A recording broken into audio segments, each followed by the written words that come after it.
Oggi non so proprio che lezione fare. Rocco ha già fatto il proprio dovere con la lezione su ma che. Ora tocca a me. Oh, ho avuto proprio una bella idea.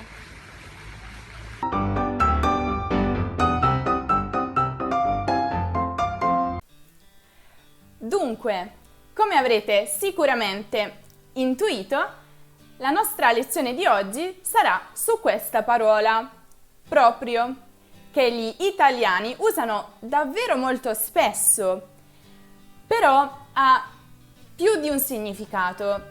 Quindi oggi li scopriamo tutti. Partiamo con il primo significato. Proprio può sostituire gli aggettivi possessivi di terza persona singolare, quindi suo, sua, suoi, sue, chiaramente declinandolo, e terza persona plurale, loro, ma solo quando si riferisce al soggetto della frase. Vediamo subito qualche esempio. Miriam guida la propria auto. Significa che Miriam guida la sua auto, quindi l'auto è di proprietà di Miriam, soggetto della frase. Quindi possiamo utilizzare proprio invece dell'aggettivo possessivo di terza persona singolare suo. Stessa cosa qui.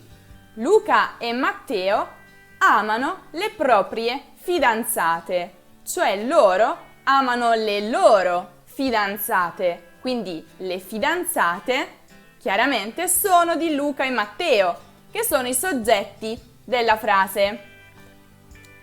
Anna è gelosa del proprio fidanzato. Stessa identica cosa, il fidanzato è di Anna, quindi chiaramente possiamo sostituire suo con proprio. Quando invece non possiamo usare proprio, vediamo subito un esempio. Prendi i suoi gioielli. Il soggetto, è chiaro, è tu. Tu prendi i suoi gioielli. In questo caso però i gioielli non sono del soggetto, cioè non sono di tu, ma i gioielli sono suoi, quindi saranno sicuramente di un lui o di una lei. Perciò non possiamo sostituire suoi con propri. Infatti vi ho sbarrato questa frase perché è sbagliata. Non possiamo dire prendi i propri gioielli, non ha senso. Vedete invece qui la differenza. Prende i suoi gioielli. Il soggetto è lui o lei. Prende i suoi gioielli. Quindi i gioielli sono di lui o lei, cioè proprio del soggetto. Quindi possiamo sostituire suoi con propri. Quindi la frase prende i propri gioielli è giusta e ha lo stesso identico significato della frase precedente. Sono sicura che vi starete chiedendo, ma a cosa serve proprio? Se abbiamo già gli aggettivi possessivi? E la risposta è: proprio serve ad evitare equivoci. In che senso? Ve lo spiego subito. Paolo dà a Giulio il suo libro. Ora io vi chiedo, di chi è il libro? Di Paolo o di Giulio? Sono sicura che il 50% di voi risponderà di Paolo, mentre l'altro 50% risponderà di Giulio. E io non posso dire che una parte di voi ha ragione mentre l'altra ha torto, perché effettivamente da una frase del genere non possiamo capire di chi sia evidentemente il libro. Ed è per questo che utilizziamo proprio quando vogliamo sottolineare che la proprietà è del soggetto della frase. Quindi se io dico Paolo dà a Giulio il proprio libro, non ho alcun dubbio, il libro è di Paolo. Ancora, c'è un altro caso in cui utilizziamo proprio con questo significato, cioè al posto di un aggettivo possessivo di terza persona singolare o plurale, e cioè quando il soggetto non è determinato, cioè mi sto riferendo ad un'entità non precisa. Allora, vediamo qualche esempio. Ognuno deve fare il proprio dovere, quindi ognuno. Non mi sto riferendo a una o più persone in particolare. Deve fare il proprio dovere. Come vedete, dobbiamo utilizzare proprio. Però avrete sicuramente notato che vi ho messo anche la variante con suo, cioè ognuno deve fare il suo dovere. Perché? Allora, grammaticalmente parlando, la forma corretta sarebbe quella con proprio, però sicuramente vi capiterà di sentire o leggere frasi come ognuno deve fare il suo dovere e io non posso dirvi che sia del tutto sbagliata, perché ormai sempre più spesso frasi di questo genere vengono accettate, però il mio consiglio è di usare proprio in questo caso perché farete una più bella figura. Vediamo qualche altro esempio. Tutti hanno la propria opinione, cioè tutti hanno la loro opinione. Ciascuno prenda le proprie cose, cioè ciascuno prenda le sue cose. Tutto chiaro fin qui? Adesso vediamo un'altra questione molto importante, cioè proprio, ancora con questo primo significato, utilizzato quando il verbo è impersonale. Allora, diremo per esempio, è importante ascoltare il proprio istinto. Bisogna dare sempre il proprio contributo. O ancora, è necessario capire i propri sentimenti. In tutti questi casi non c'è una persona specifica, appunto perché il verbo è impersonale. Quindi se abbiamo bisogno di indicare il possesso, utilizzeremo proprio. E quindi fate molta attenzione, con i verbi impersonali non possiamo sostituire proprio con gli aggettivi possessivi di terza persona singolare e plurale.